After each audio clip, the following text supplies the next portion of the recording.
वाहिगुरू जी का खालसा वाहिगुरू जी की फतेह। सन्मानयोग गुरु प्यारे गुरु सवारे आप सारिਆਂ ਨੂੰ सिख मिशनरी कॉलेज लुधियाना ਵੱਲੋਂ लगाई जाती इस गुरमत क्लास ਵਿੱਚ जी आया। सतगुरु जी की अपार कृपा बख्शिश नाल गुरु अमरदास महाराज जी की उच्चारण की हुई पवित्र बाणी आनंद जो रामपुरी राग ਵਿੱਚ ਸਾਹਿਬ श्री गुरु ग्रंथ साहब महाराज के पावन 917 ਤੋਂ आरंभ ਹੁੰਦੀ है। ਉਹਦੀ ਲੜੀਵਾਰ ਵਿਚਾਰ ਅਸੀਂ ਕਰ ਰਹੇ ਹਾਂ। 15 ਪੌੜੀਆਂ ਦੀ ਵਿਚਾਰ ਅਸੀਂ ਪਿਛਲੀਆਂ ਵਿਚਾਰਾਂ ਵਿੱਚ ਕਰ ਚੁੱਕੇ ਹਾਂ। ਅੱਜ 16ਵੀਂ ਪੌੜੀ ਤੋਂ ਵਿਚਾਰ ਆਰੰਭ ਹੁੰਦੀ ਹੈ। ਮੈਂ ਬੇਨਤੀ ਕਰ ਰਿਹਾ ਹਾਂ ਵੀਰ ਪ੍ਰਭ ਕੀਰਤਨ ਸਿੰਘ ਜੀ ਨੂੰ ਕਿ 16ਵੀਂ ਪੌੜੀ ਆਨੰਦ ਸਾਹਿਬ ਜੀ ਦੀ ਇਹ ਸੋਹਿਲਾ ਸ਼ਬਦ ਸੁਹਾਵਾ ਸ਼ਬਦੋ ਸੁਹਾਵਾ ਸਦਾ ਸੋਹਿਲਾ ਸਤਿਗੁਰੂ ਸੁਨਾਇਆ ਇਹ ਦੀ ਵਿਚਾਰ ਆਰੰਭ ਕਰਨ। ਵਾਹਿਗੁਰੂ ਜੀ ਕਾ ਖਾਲਸਾ ਵਾਹਿਗੁਰੂ ਜੀ ਕੀ ਫਤਿਹ। ਵਾਹਿਗੁਰੂ ਜੀ ਇੱਕ ਓੰਕਾਰ ਸਤਿਨਾਮ ਕਰਤਾ ਪੁਰਖ ਨਿਰਭਉ ਨਿਰਵੈਰ ਅਕਾਲ ਮੂਰਤ ਅਜੂਨੀ ਸੈਭੰ ਗੁਰ ਪ੍ਰਸਾਦ।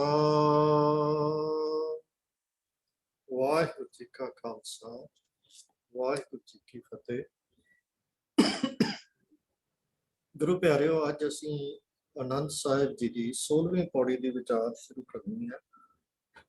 ਆਓ ਸਭ ਤੋਂ ਪਹਿਲਾਂ ਇਸ ਪੌੜੀ ਦੀ ਇੱਕ ਵਾਰੀ ਆਪਾਂ ਇਸ ਪੌੜੀ ਦਾ ਪਾਠ ਕਰ ਲਈਏ ਜੀ। ਇਹ ਸੋਹਿਲਾ ਸ਼ਬਦ ਸੁਹਾਵਾ ਸ਼ਬਦੋ ਸੁਹਾਵਾ ਸਦਾ ਸੋਹਿਲਾ ਸਤਿਗੁਰੂ ਸੁਣਾਇਆ। ਇਹ ਤਿਨ ਕਹਿ ਮਨ ਵਸਿਆ ਜਿਨ ਧੁਰੋਂ ਲਿਖਿਆ ਆਇਆ। ਇੱਕ ਫਿਰੈ ਘਨੇਰੇ ਕਰੈ ਗੱਲਾਂ ਗੱਲੀ ਕਿਨੈ ਨਾ ਪਾਇਆ। ਕਹੈ ਨਾਨਕ ਸ਼ਬਦ ਸੋਹਿਲਾ ਸਤਿਗੁਰੂ ਸੁਣਾਇਆ।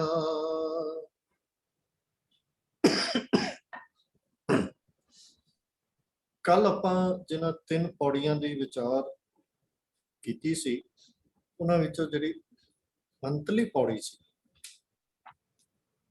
ਉਹ ਜਿਸ ਦੀ ਵਿਚਾਰ ਆਪਾਂ ਕੀਤੀ ਸੀ ਉਹ ਸੀ ਜਿਉਂ ਤੂੰ ਚਲਾਏ ਤੇ ਚੱਲੈ ਸੁਆਮੀ ਹੋ ਕਿਆ ਜਾਣਾ ਗੁਣ ਤੇਰੇ। ਇਸ ਪੌੜੀ ਦੇ ਵਿੱਚ ਸਤਿਗੁਰੂ ਜੀ ਨੇ ਇਹ ਫਰਮਾਇਆ ਸੀ ਕਿ ਅਸੀਂ ਆਪਣੇ ਜੀਵਨ ਦਾ ਜੋ ਰਸਤਾ ਹੈ, ਜੀਵਨ ਦਾ ਪੰਧ ਹੈ, ਉਹ ਉਸੇ ਤਰ੍ਹਾਂ ਹੀ ਚੱਲ ਰਹੇ ਹਾਂ ਜਿਵੇਂ ਇਹ ਵਾਹਿਗੁਰੂ ਤੂੰ ਸਾਨੂੰ ਚਲਾ ਰਿਹਾ। ਜਿਸ ਨੂੰ ਤੂੰ ਆਪ ਕਿਰਪਾ ਕਰਦਾ ਹੈ ਉਹਨੂੰ ਨਾਮ ਦੇ ਲੜ ਲਗਾ ਦਿੰਦਾ ਹੈ, ਉਹ ਨਾਮ ਦੇ ਨਾਲ ਜੁੜ ਜਾਂਦੇ ਹਨ। ਸੇ ਹਰ ਹਰ ਸਦਾ ਧਿਆਵ। ਤੇ ਜਿਹਨੂੰ ਤੂੰ ਆਪਣੀ ਸਿਫਤ ਸਲਾਹ ਦੀ ਦਾਤ ਬਖਸ਼ਦਾ ਹੈ ਉਹਨੂੰ ਤੂੰ ਗੁਰੂ ਦੇ ਚਰਨਾਂ ਨਾਲ ਜੋੜ ਦਿੰਦਾ ਹੈ। ਸੇ ਗੁਰਦੁਆਰਾ ਸੁਖ ਪਾਵਹਿ ਕਹੈ ਨਾਨਕ ਸੱਚੇ ਸਾਹਿਬ ਜਿਉ ਭਾਵੈ ਤਿਵੇਂ ਚਲਾ।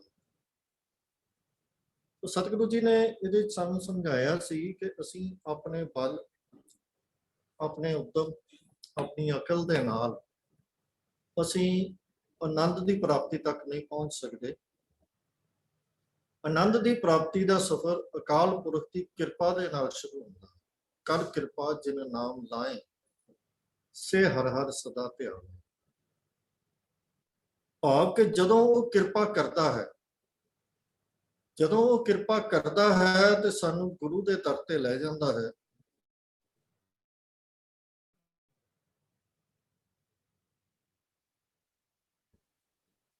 ਗੁਰੂ ਦੇ ਉਪਦੇਸ਼ ਨੂੰ ਹਿਰਦੇ ਵਿੱਚ ਵਸਾ ਕੇ ਉਹਦੇ ਤੇ ਅਮਲ ਕਰਨ ਦਾ ਬਲ ਬਖਸ਼ਦਾ ਹੈ ਤੇ ਤਾਂ ਉਸ ਦੀ ਸਿਫਤ ਸਲਾਹ ਦੀ, ਪ੍ਰਭੂ ਦੀ ਸਿਫਤ ਸਲਾਹ, ਗੁਣ ਗਾਉਣ ਦੀ, ਨਾਮ ਸਿਮਰਨ ਦੀ ਦਾਤ ਜੋ ਹੈ ਉਹ ਪ੍ਰਾਪਤ ਹੁੰਦੀ। ਹੁਣ ਸਤਿਗੁਰੂ ਜੀ ਇਸ ਪੌੜੀ ਦੇ ਵਿੱਚ ਸਾਡੇ ਧਰਮ ਦੇ ਮਾਰਗ ਤੇ ਚੱਲਦੇ ਹਾਂ, ਆਨੰਦ ਦੀ ਪ੍ਰਾਪਤੀ ਦੇ ਮਾਰਗ ਤੇ ਚੱਲਦੇ ਹਾਂ, ਹੋਰ ਸੇਧ ਸਾਨੂੰ ਦਿੰਦੇ ਹਨ। ਆਓ ਪਹਿਲਾਂ ਇਹਦੇ ਅਰਥ ਕਰ ਲਈਏ ਜੀ। ਸੋਹਿਲਾ ਦਾ ਅਰਥ ਹੈ ਖੁਸ਼ੀ ਦਾ ਗੀਤ। ਆਮ ਤੌਰ ਦੇ ਉੱਤੇ ਇਹ ਜਦੋਂ ਜਿਸ ਘਰ ਦੇ ਵਿੱਚ ਕੋਈ ਖੁਸ਼ੀ ਦਾ ਮੌਕਾ ਹੁੰਦਾ ਹੈ, ਬੱਚੇ ਦੀ ਸ਼ਾਦੀ,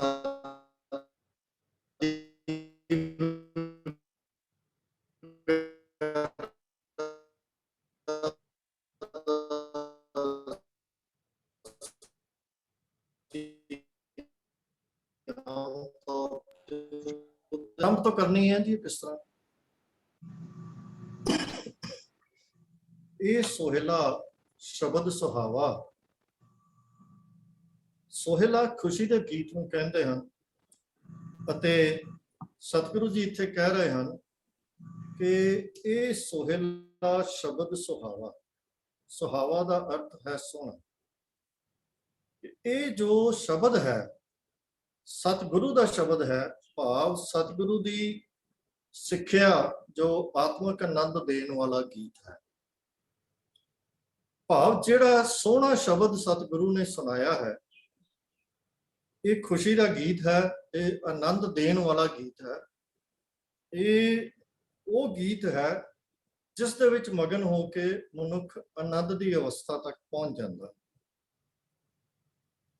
ਸਤਿਗੁਰੂ ਕਹਿੰਦੇ ਹਨ, ਸ਼ਬਦੋ ਸੁਹਾਵਾ ਸਦਾ ਸੋਹਿਲਾ ਸਤਿਗੁਰੂ ਸੁਣਾਏ। ਇਹ ਜਿਹੜਾ ਸੋਹਣਾ ਗੀਤ ਹੈ, ਇਹ ਸਤਿਗੁਰੂ ਨੇ ਜਿਹੜਾ ਸਾਨੂੰ ਸੁਣਾਇਆ ਹੈ, ਸਾਨੂੰ ਬਖਸ਼ਿਆ ਹੈ, ਇਹ ਸਦਾ ਸੋਹਿਲਾ, ਇਹ ਸਦੀਵੀ ਆਨੰਦ ਬਖਸ਼ਣ ਵਾਲਾ ਖੁਸ਼ੀ ਦਾ ਗੀਤ ਹੈ। ਇਹ ਸਦਾ ਆਨੰਦ ਦੀ ਅਵਸਥਾ ਤੱਕ ਲੈ ਕੇ ਜਾਣ ਵਾਲਾ ਗੀਤ ਹੈ। ਪਰ ਸਤਿਗੁਰੂ ਕਹਿ ਰਹੇ ਹਨ, ਇਹ ਤਿੰਨ ਕੈ ਮਨ ਵਸਿਆ ਜਿਨ ਧੁਰੋਂ ਲਿਖਿਆ ਆਏ। ਹੁਣ ਸਤਿਗੁਰੂ ਨੇ ਸ਼ਬਦ ਸੁਣਾਇਆ, ਸਤਿਗੁਰੂ ਨੇ ਸਿੱਖਿਆ ਦਿੱਤੀ। ਇਹ ਜੋ ਸ਼ਬਦ ਸੁਹਾਵਾ ਹੈ, ਸਤਿਗੁਰੂ ਦੀ ਸਿੱਖਿਆ ਹੈ, ਸਤਿਗੁਰੂ ਦੀ ਆਨੰਦਮਈ ਬਾਣੀ ਹੈ, ਇਹ ਸਤਿਗੁਰੂ ਨੇ ਸਾਨੂੰ ਬਖਸ਼ਿਆ। ਪਰ ਇਹ ਜੋ ਉਪਦੇਸ਼ ਹੈ ਸਤਿਗੁਰੂ ਦਾ, ਇਹ ਤਿੰਨ ਕੈ ਮਨ ਵਸਿਆ, ਇਹ ਜਿਹੜਾ ਸੋਹਿਲਾ ਹੈ, ਖੁਸ਼ੀ ਦਾ ਗੀਤ ਹੈ, ਆਨੰਦ ਦਾ ਗੀਤ ਹੈ, ਇਹ ਉਹਨਾਂ ਦੇ ਮਨ ਦੇ ਵਿੱਚ ਵਸਦਾ ਹੈ ਜਿਨ ਧੁਰੋਂ ਲਿਖਿਆ ਆਇਆ,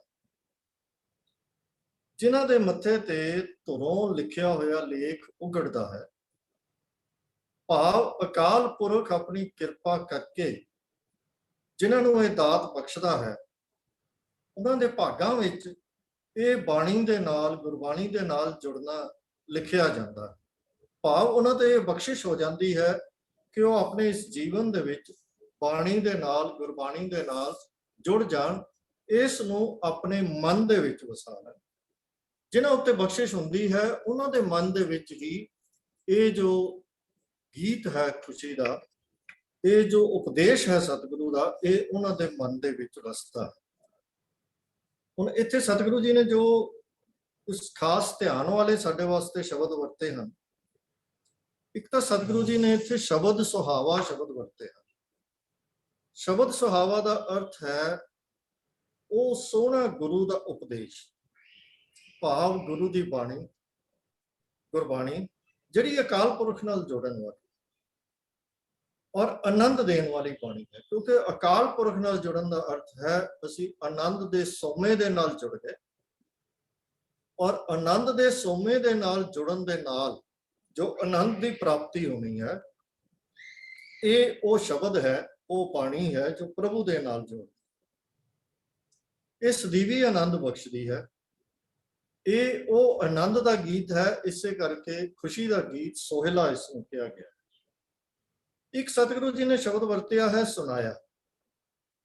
ਇੱਥੇ ਸੁਣਾਇਆ ਦਾ ਅਰਥ ਹੈ ਸਤਿਗੁਰੂ ਜੀ ਨੇ ਉਪਦੇਸ਼ ਦਿੱਤਾ, ਪਰ ਸੁਣਨ ਦਾ ਅਰਥ ਸਾਨੂੰ ਜੋ ਪ੍ਰੇਰਨਾ ਕਰਕੇ ਅਕਾਲ ਪੁਰਖ ਨੇ ਸਤਿਗੁਰੂ ਦੇ ਨਾਲ ਜੋੜਿਆ ਤੇ ਉਹਨਾਂ ਨੇ ਸਾਨੂੰ ਆਪਣੀ ਸਿੱਖਿਆ ਸੁਣਾਈ।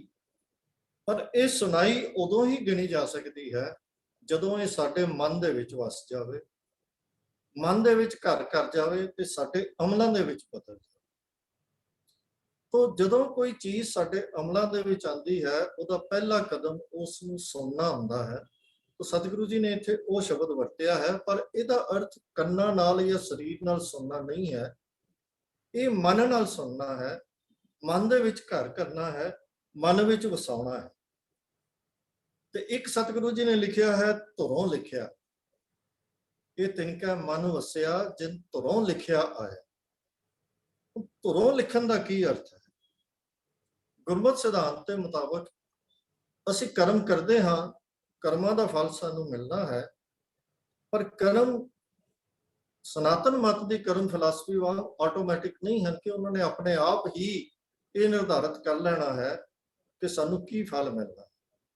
ਇਹ ਜੋ ਫਲ ਮਿਲਣਾ ਹੈ ਸਾਨੂੰ, ਗੁਰਮਤਿ ਸਿਧਾਂਤ ਇਹ ਕਹਿੰਦਾ ਹੈ ਕਿ ਇਹ ਪ੍ਰਭੂ ਨੇ ਸਾਡੇ ਕਰਮਾਂ ਦੇ ਅਨੁਸਾਰ ਸਾਡੇ ਭਾਗਾਂ ਦੇ ਵਿੱਚ ਲਿਖਣਾ ਹੈ ਕਿ ਸਾਨੂੰ ਕੀ ਫਲ ਮਿਲਣਾ।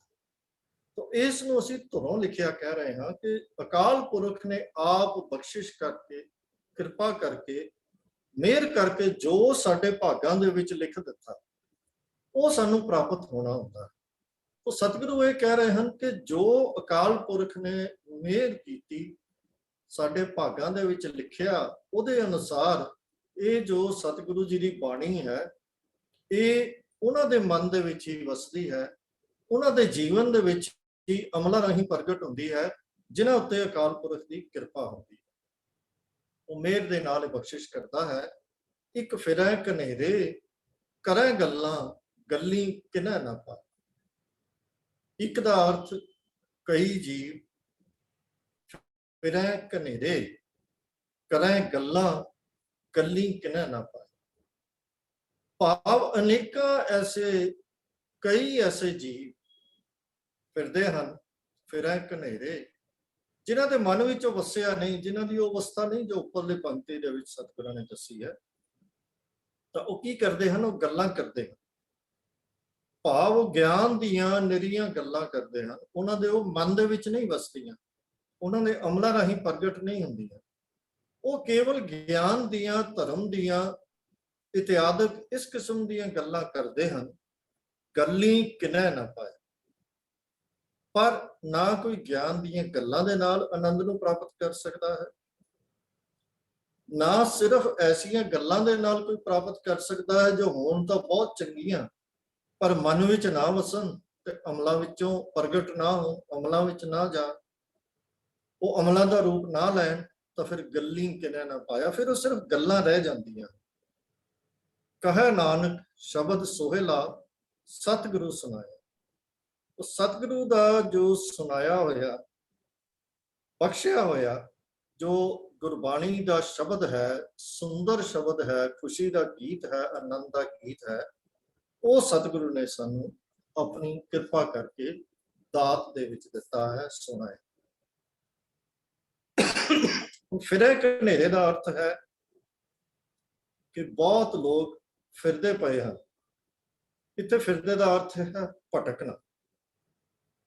ਮਤਲਬ ਅਨੇਕਾਂ ਲੋਕ ਭਟਕਦੇ ਫਿਰਦੇ ਹਨ ਆਨੰਦ ਦੀ ਪ੍ਰਾਪਤੀ ਦੇ ਵਾਸਤੇ, ਪਰ ਜਦੋਂ ਮਨੁੱਖ ਆਪਣੀ ਕਿਸੇ ਚੀਜ਼ ਨੂੰ ਪ੍ਰਾਪਤ ਕਰਨ ਦਾ ਯਤਨ ਕਰਦਾ ਹੈ, ਉਹ ਜੋ ਆਪਣੇ ਅਮਲ ਦੇ ਵਿੱਚ ਕਮੀਆਂ ਹੁੰਦੀਆਂ ਹਨ ਉਹਨਾਂ ਨੂੰ ਤਾਂ ਦੂਰ ਨਹੀਂ ਕਰਦਾ, ਪਰ ਉਹ ਹੋਰ ਗਿਆਨ ਦੀ ਖੋਜ ਕਰਦਾ ਹੈ, ਨਵੇਂ ਢੰਗ ਲੱਭਦਾ ਹੈ, ਕਦੀ ਕਿਸੇ ਕੋਲੋਂ ਕਦੀ ਕਿਸੇ ਕੋਲੋਂ।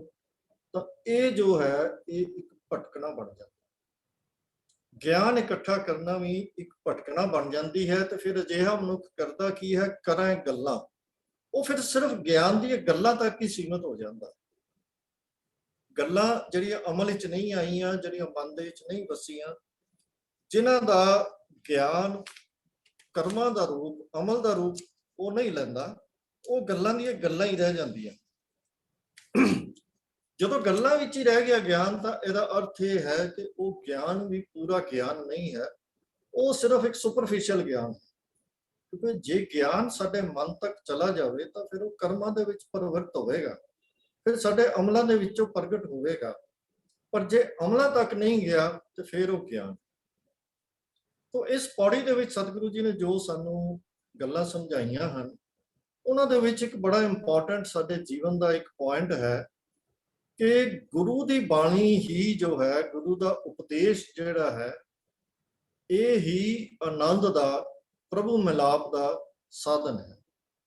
ਗੁਰੂ ਦੀ ਬਾਣੀ ਹੀ ਆਨੰਦ ਦਾ ਦਾਤਾ ਹੈ, ਗੁਰੂ ਦਾ ਉਪਦੇਸ਼ ਹੀ ਆਨੰਦ ਦਾ ਦਾਤਾ ਹੈ। ਇਸੇ ਕਰਕੇ ਉਹਨੂੰ ਇਹ ਸੋਹਿਲਾ ਕਿਹਾ ਹੈ ਸਤਿਗੁਰਾਂ ਨੇ, ਸ਼ਬਦ ਸੁਹਾਵ।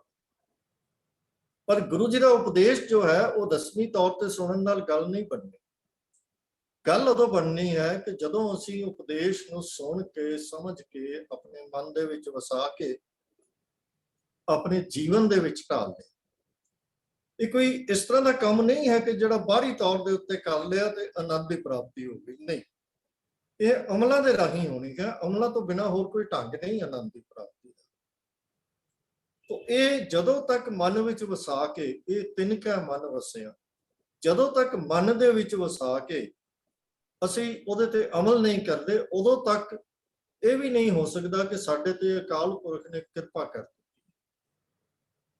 ਜਦੋਂ ਅਸੀਂ ਅਕਾਲ ਪੁਰਖ ਦੀ ਕਿਰਪਾ ਦੇ ਪਾਤਰ ਵੀ ਉਦੋਂ ਹੀ ਬਣਨਾ ਹੈ। ਅਸੀਂ ਉਦੋਂ ਹੀ ਕਹਿ ਸਕਦੇ ਹਾਂ ਕਿ ਸਾਡੇ ਉੱਤੇ ਅਕਾਲ ਪੁਰਖ ਨੇ ਕਿਰਪਾ ਕੀਤੀ ਹੈ, ਜਦੋਂ ਉਹ ਉਪਦੇਸ਼ ਗੁਰੂ ਦਾ ਸਾਡੇ ਕਰਮਾਂ ਦੇ ਵਿੱਚੋਂ, ਅਮਲਾਂ ਦੇ ਵਿੱਚੋਂ ਪ੍ਰਗਟ ਹੋਣਾ ਸ਼ੁਰੂ ਹੋ। ਤਾਂ ਇਸ ਸ਼ਬਦ ਨੂੰ ਸੁਣ ਕੇ ਅਮਲ ਤੱਕ ਜੋ ਹੈ ਉਹ ਪ੍ਰਭੂ ਦੀ ਮਿਹਰ ਨਾਲ ਹੀ ਪਹੁੰਚਿਆ ਜਾ ਸਕਦਾ ਹੈ। ਜੇ ਪ੍ਰਭੂ ਸਾਡੇ ਭਾਗਾਂ ਦੇ ਵਿੱਚ ਉਹ ਉਦਮ ਲਿਖ ਦੇਵੇ ਜਿਹਦੇ ਨਾਲ ਅਸੀਂ ਸਤਿਗੁਰੂ ਤੋਂ ਸ਼ਬਦ ਸੁਣ ਕੇ ਉਹਨੂੰ ਆਪਣੇ ਅਮਲਾਂ ਦੇ ਵਿੱਚ ਧਾਰਨ ਕਰ ਦਈਏ, ਇਹਦਾ ਅਰਥ ਹੈ, ਇਹ ਗੱਲ ਦਾ ਅਰਥ ਬਣਦਾ ਹੈ ਕਿ ਜਿਨ ਧੁਰੋਂ ਲਿਖਿਆ ਆਇਆ। ਫਰਕ ਬਸ ਇੱਥੇ ਹੀ ਹੈ। ਇੱਕ ਸਾਡੇ ਵਰਗੇ ਹਨ ਜੋ ਸਿਰਫ ਸਤਿਗੁਰੂ ਦੀ ਬਾਣੀ ਨੂੰ ਪੜ੍ਹ ਕੇ, ਸੁਣ ਕੇ, ਬੋਲ ਕੇ ਸਮਝ ਲੈਂਦੇ ਹਨ ਕਿ ਮੇਰੇ ਤੇ ਗੁਰੂ ਨੇ ਬੜੀ ਮਿਹਰ ਕਰ ਦਿੱਤੀ। ਪਰ ਮਿਹਰ ਦਾ ਅਸਲੀ ਪੈਮਾਨਾ, ਅਸਲੀ ਕਸਵੱਟੀ ਹੈ ਕਿ ਜਦੋਂ ਬਾਣੀ ਸੁਣ ਕੇ ਸਾਨੂੰ ਮਨ ਦੇ ਵਿੱਚ ਚਾਹ ਪੈਦਾ ਹੋਵੇ, ਗੁਰੂ ਦੀ ਬਾਣੀ ਦੇ ਉੱਤੇ ਅਸੀਂ ਅਮਲ ਸ਼ੁਰੂ ਕਰ ਦਈਏ, ਤੇ ਫਿਰ ਉਹ ਧੁਰੋਂ ਲਿਖਿਆ ਵਾਲੀ ਅਵਸਥਾ ਬਣਦੀ। ਕਿਉਂਕਿ ਗਿਆਨ ਪ੍ਰਾਪਤ ਕਰਨਾ ਆਪਣੇ ਆਪ ਦੇ ਵਿੱਚ ਕੋਈ ਵੱਡੀ ਗੱਲ ਨਹੀਂ ਹੈ। ਇੱਕ ਫਿਰਾਂ ਘਨੇਰੇ ਕਰਾਂ ਗੱਲਾਂ, ਗੱਲੀ ਕਿਨੇ ਨਾ ਪਾਏ। ਗਿਆਨ ਦੀ ਪ੍ਰਾਪਤੀ ਆਪਣੇ ਆਪ ਵਿੱਚ ਕੋਈ ਪ੍ਰਾਪਤੀ ਨਹੀਂ ਹੈ। ਅਸਲ ਦੇ ਵਿੱਚ ਗਿਆਨ ਦੀ ਪ੍ਰਾਪਤੀ ਇੱਕ ਭਟਕਣਾ ਹੈ। ਇਸੇ ਕਰਕੇ ਸਤਿਗੁਰੂ ਜੀ ਨੇ ਸ਼ਬਦ ਵਰਤਿਆ ਹੈ, ਇੱਕ ਫਿਰਾਂ ਘਨੇਰੇ। ਇਹ ਭਟਕ ਰਹੇ ਹਨ, ਅਨੇਕਾਂ ਲੋਕ ਭਟਕ ਰਹੇ। ਕਈ ਲੋਕ ਭਟਕ ਰਹੇ ਹਨ ਗਿਆਨ ਦੀ ਪ੍ਰਾਪਤੀ ਦੇ ਰਸਤੇ ਉੱਤੇ ਤੁਰਦੇ ਤੁਰਦੇ ਉਹ ਭਟਕ ਰਹੇ ਹਨ। ਇੱਕ ਮੈਨੂੰ ਯਾਦ ਆ ਰਿਹਾ ਹੈ, ਪ੍ਰੋਫੈਸਰ ਪੂਰਨ ਸਿੰਘ ਨੇ ਆਪਣੀ ਪੁਸਤਕ ਖੁੱਲੇ ਲੇਖ ਵਿੱਚ ਇੱਕ ਸੈਂਟੈਂਸ ਛੋਟਾ ਜਿਹਾ ਹੈ ਪਰ ਬੜਾ ਭਾਵਪੂਰਤ ਹੈ। ਉਹ ਲਿਖਦੇ ਹਨ ਕਿ ਗਿਆਨ ਵੀ ਇੱਕ ਤਰ੍ਹਾਂ ਦਾ ਹਨੇਰਾ ਹੀ। ਇਹ ਕਿਵੇਂ ਹੋਇਆ? ਅਸੀਂ ਤਾਂ ਗਿਆਨ ਨੂੰ ਚਾਨਣ ਕਹਿੰਦੇ ਹਾਂ, ਪਰ ਜਦੋਂ ਮਨੁੱਖ ਸਿਰਫ ਗਿਆਨ ਦੀ ਪ੍ਰਾਪਤੀ ਵਿੱਚ ਲੱਗ ਜਾਏ, ਅੱਜ ਉਹਨੇ ਯੋਗ ਮਾਦਾ ਪੜ੍ਹ ਲਈ ਕੋਈ ਕਿਤਾਬ ਤੇ ਉਹ ਗੁਰਬਾਣੀ ਦੇ ਅਰਥ ਯੋਗ ਦੇ ਮੁਤਾਬਕ ਕਰਨੇ ਸ਼ੁਰੂ ਕਰ ਦੇਗਾ। ਅੱਜ ਕਿਸੇ ਨੇ ਵਿਦਾਂਤ ਦੀ ਪੜ੍ਹ ਲਈ ਹੈ ਤਾਂ ਉਹ ਵਿਦਾਂਤ ਦੇ ਮੁਤਾਬਕ ਅਰਥ ਕਰਨੇ ਸ਼ੁਰੂ ਕਰ ਦਿੰਦਾ ਹੈ। ਤੇ ਕੱਲ ਨੂੰ ਉਹ ਇਸਲਾਮ ਦੇ, ਕ੍ਰਿਸਚੀਅਨਿਟੀ ਦੇ, ਹੋਰ ਧਰਮਾਂ ਦੀਆਂ ਕਿਤਾਬਾਂ ਪੜ੍ਹ ਕੇ ਉਸ ਲਾਈਟ ਦੇ ਵਿੱਚ ਗੁਰਬਾਣੀ ਨੂੰ ਸਮਝਣ ਦੀ ਕੋਸ਼ਿਸ਼ ਸ਼ੁਰੂ ਕਰ ਦਿੰਦਾ ਹੈ। ਕੋਈ ਸਾਇੰਟਿਸਟ ਆ ਜਾਂਦਾ ਹੈ ਤੇ ਉਹ ਸਾਇੰਸ ਦੇ ਹਿਸਾਬ ਨਾਲ ਬਾਣੀ ਦੇ ਅਰਥ ਕਰਨੇ ਸ਼ੁਰੂ ਕਰ ਦਿੰਦਾ ਹੈ। ਕੋਈ ਨਿਊਮਰੋਲੋਜਿਸਟ ਆ ਜਾਂਦਾ ਹੈ ਤੇ ਉਹ ਨੰਬਰਾਂ ਦੇ ਹਿਸਾਬ ਨਾਲ ਅਰਥ ਕਰਕੇ ਸਾਨੂੰ ਸਮਝਾਉਣੇ ਸ਼ੁਰੂ ਕਰ ਦਿੰਦਾ ਹੈ, ਗੁਰੂ ਸਾਹਿਬ ਨੇ ਸਾਨੂੰ ਇਹ ਦੱਸਿਆ ਹੈ। ਕੋਈ ਐਸਟ੍ਰੋਨੋਮੀ, ਐਸਟ੍ਰੋਲੋਜੀ ਦੇ ਹਿਸਾਬ ਨਾਲ ਉਹਦੇ 4 ਅੱਖਰ ਪੜ੍ਹ ਲਵੇ ਤੇ ਸਾਨੂੰ ਸਮਝਾਉਣਾ ਸ਼ੁਰੂ ਕਰ ਦਿੰਦਾ ਹੈ ਕਿ ਗੁਰੂ ਨੇ ਤਾਂ ਸਾਰਾ ਕੁਝ ਪਹਿਲੇ ਹੀ ਲਿਖ ਦਿੱਤਾ ਹੈ, ਇਸ ਜਗਤ ਦੀ ਰਚਨਾ ਦਾ, ਇਹਨਾਂ ਗ੍ਰਹਿਆਂ ਦਾ, ਸੂਰਜਾਂ ਦਾ, ਤਾਰਿਆਂ ਦਾ। ਇਸ ਤਰੀਕੇ ਦੇ ਨਾਲ ਜਿਉਂ-ਜਿਉਂ ਅਸੀਂ ਗਿਆਨ ਦੀ ਭਾਲ ਕਰਦੇ ਜਾਵਾਂਗੇ, ਤਿਉਂ-ਤਿਉਂ ਅਸੀਂ ਤੱਤ ਵਸਤੂ ਤੋਂ ਖੁੰਝਦੇ ਜਾਵਾਂਗੇ ਔਰ ਇਹ ਇੱਕ ਭਟਕਣਾ ਦੇ ਵਿੱਚ ਪੈ ਜਾਵਾਂਗੇ। ਜਦੋਂ ਪ੍ਰੋਫੈਸਰ ਪੂਰਨ ਸਿੰਘ ਨੇ ਕਿਹਾ ਕਿ ਗਿਆਨ ਇੱਕ ਤਰ੍ਹਾਂ ਦਾ ਹਨੇਰਾ ਹੀ ਹੈ, ਉਹਦੇ ਅਰਥ ਇਹੀ ਹੈ। ਜਿਸ ਤਰ੍ਹਾਂ ਹਨੇਰੇ ਕਮਰੇ ਦੇ ਵਿੱਚ ਬਿਲਕੁਲ ਰੋਸ਼ਨੀ ਨਾ ਹੋਵੇ ਤੇ ਅਸੀਂ ਠੁੱਡੇ ਖਾਂਦੇ ਹਾਂ, ਡਿੱਗਦੇ ਹਾਂ, ਠੇਡੇ ਖਾਂਦੇ ਹਾਂ, ਗੋਡੇ ਕੂਣੀਆਂ ਪੜਾ ਲੈਂਦੇ ਹਾਂ, ਉਸੇ ਤਰ੍ਹਾਂ ਹੀ ਜਦੋਂ ਅਸੀਂ ਗਿਆਨ ਦੇ ਕਮਰੇ 'ਚ ਵੜ ਜਾਈਏ ਤੇ ਗਿਆਨ ਦੀਆਂ ਸਾਰੀਆਂ ਕਿਸਮਾਂ ਇਕੱਠੀਆਂ ਕਰਨੀਆਂ ਸ਼ੁਰੂ ਕਰ ਦਈਏ ਤੇ ਸਾਡੀ ਹਾਲਤ ਵੀ ਉਹ ਟੱਕਰਾਂ ਮਾਰਨ ਵਾਲੀ ਹੋ ਜਾਂਦੀ ਹੈ, ਜਿਹਦੇ 'ਚ ਸਾਨੂੰ ਤੱਤ ਵਸਤੂ ਨਹੀਂ ਲੱਭਦੀ। ਇਸ ਨੂੰ ਸਤਿਗੁਰਾਂ ਨੇ ਕਿਹਾ ਕਿ ਇੱਕ ਫਿਰਾਂ ਘਨੇਰੇ ਕਰਾਂ ਗੱਲਾਂ, ਗੱਲੀ ਕਿਨੇ ਨਾ ਪਾਏ। ਕਿਉਂਕਿ ਮਨੁੱਖ ਨੇ ਗਿਆਨ ਜਿਹੜਾ ਇਕੱਠਾ ਕਰਨਾ ਹੈ ਉਹ ਰਸਤਾ ਲੱਭਣ ਲਈ ਕਰਨਾ ਹੈ। ਜੇ ਰਸਤਾ ਲੱਭ ਗਿਆ ਤੇ ਫਿਰ ਉਹਦੇ ਤੇ ਤੁਰਨਾ ਹੈ। ਸਿਰਫ ਗਿਆਨ ਇਕੱਠਾ ਕਰਨਾ ਸਾਡਾ ਮੰਤਵ ਨਹੀਂ ਹੈ, ਗਿਆਨ ਤੇ ਅਮਲ ਕਰਨਾ ਸਾਡਾ ਮੰਤਵ ਹੈ। ਗੁਰੂ ਦੀ ਬਾਣੀ ਦੇ ਗਿਆਨ ਨੂੰ ਮੰਨਣਾ, ਮਨ ਵਿੱਚ ਵਸਾਉਣਾ ਤੇ ਫਿਰ ਅਮਲ ਦੇ ਵਿੱਚ ਲਿਆਉਣਾ ਹੈ। ਇਹੀ ਗੁਰੂ ਦੇ ਉਪਦੇਸ਼ ਦੇ ਮੁਤਾਬਕ ਆਪਣੇ ਜੀਵਨ ਨੂੰ ਢਾਲਣਾ ਹੈ। ਅਸੀਂ ਆਸਾ ਜੀ ਦੀ ਵਾਰ ਦੇ ਵਿੱਚ ਇੱਕ ਪੌੜੀ ਰੋਜ਼ ਪਾਠ ਕਰਦੇ ਹਾਂ। पढ़ पढ़ गड्डी लदियां, पढ़ पढ़ भरिया साथ, पढ़ पढ़ बेड़ी पाइया, पढ़ पढ़ गड्डिया खात, पढ़िया जेते बरस बरस, पढ़िया जेते मास, पढ़िया जेती आरजा, पढ़िया जेते सास, नानक लेखै एक गल होर होमै चखना चाह। तो ये ज्ञान इकट्ठा करना सतगुरु फरमा रहे हैं उत्थे भी कि ये टकरा मारन दे तुल है, ये चखना झाख भाख भाव इस दे विचों लभदा कुछ नहीं है। जिन्ना असीं ज्ञान वध तो वध इकट्ठा करी चलीए वो चखना मारन जोगा ही है। असल गल है ज्ञान दे उत्ते अमल कर। ज्ञान नूं किन्ने ढंग दा असीं प्राप्त करना है वो बड़ी छोटी जी बात है। उहदे विच सतगुरां ने एक पंक्ति दे विच गल मुका दित्ती, एक फिरै कनेरे करै गल्लां गल्ली किन्ने ना पाया। ते इस दे उल्ट इस तो पहली पंक्ति दे विच उन्हां दी अवस्था दसी है, ये तिन कै मन वसिया जिन धुरों लिखिया आया। जदों मन दे विच वस गया तो यह अवस्था है, कहे नानक शब्द सोहिला सतगुरु सुनाया। फिर सतगुरु ने शब्द सुनाया है, तो फिर असी शब्द सुनिया है जदों ये साडे मन दे विच वस गया। जदों मन दे विच वस गया फिर कर्मां दे विचों ये आपे ही प्रगट होना शुरू हो जाए, फिर साडा जीवन उहदे मुताबिक आपे ही बनना शुरू हो जाएगा। फिर जदों मन दे विच वस गया तो ये जरूरी बात है कि इहदा जो असर है वो साडे कर्मां दे उत्ते, साडे जीवन दे उत्ते सानू साफ दिसे। आओ अगे चलते हैं जी, अगली पौड़ी का पाठ कर लईए। पवित्र होए से जन जिन्नी हर ध्याया, हर ध्याया पवित्र होए, गुरमुख जिन्नी ध्याया। पवित्र माता पिता कुटुंब सहत स्यों, पवित्र संगत सबाइया। कहंदे पवित्र सुन दे पवित्र, से पवित्र जिन्नी मन वसाया। कहे नानक से पवित्र जिन्नी गुरमुख हर हर ध्याया। पवित्र होए से जना जिन्नी हर ध्याया।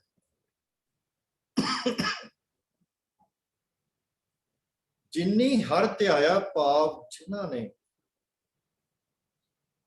हरि दे नाम नूं अपने ध्यान दे विच वसाया, मन दे विच वसाया।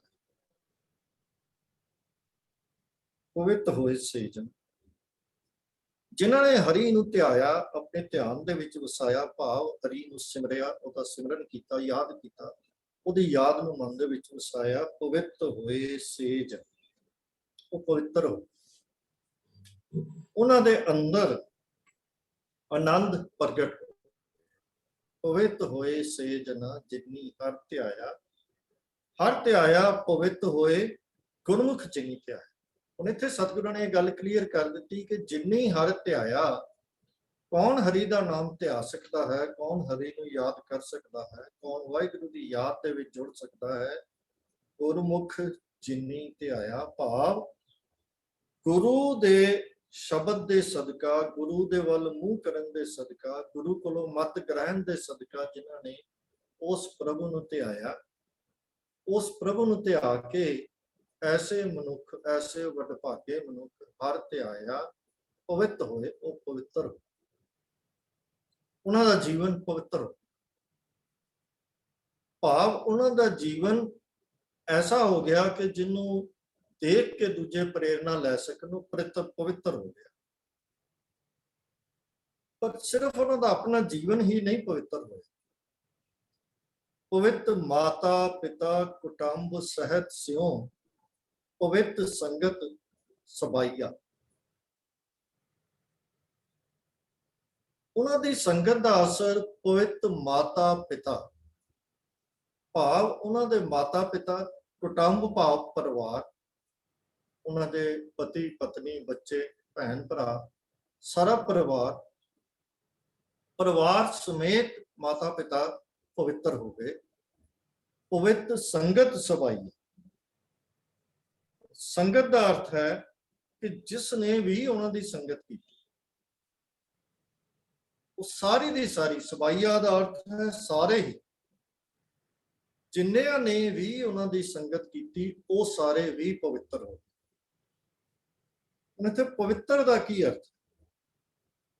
ਪਵਿੱਤਰ ਦਾ ਅਰਥ ਅਸੀਂ ਕਹਿੰਦੇ ਹਾਂ ਉਹ ਜੋ ਸਾਫ਼ ਹੋਵੇ, ਜਿਸ ਦੇ ਵਿੱਚ ਕੋਈ ਨੁਕਸ ਨਾ ਹੋਵੇ, ਜਿਸ ਦਾ ਰੰਗ ਖਿੜਿਆ ਹੋਵੇ, ਉਹ ਕੱਪੜੇ ਨੂੰ ਅਸੀਂ ਪਵਿੱਤਰ ਕਹਿ ਦਿੰਦੇ ਹਾਂ। ਪਵਿੱਤ ਦਾ ਅਰਥ ਹੈ ਜਿਹਦੇ ਉੱਤੇ ਕੋਈ ਦਾਗ ਨਾ ਹੋਵੇ।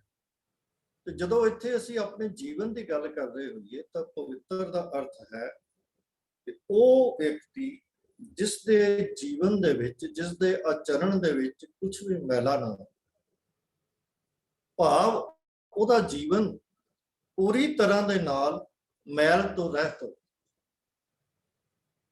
ਗੁਰਮਤਿ ਦੇ ਅਨੁਸਾਰ ਕਿਹੜਾ ਮਨ ਪਵਿੱਤਰ ਹੈ, ਕਿਹੜਾ ਮਨ ਮੈਲ ਤੋਂ ਰਹਿਤ ਹੈ?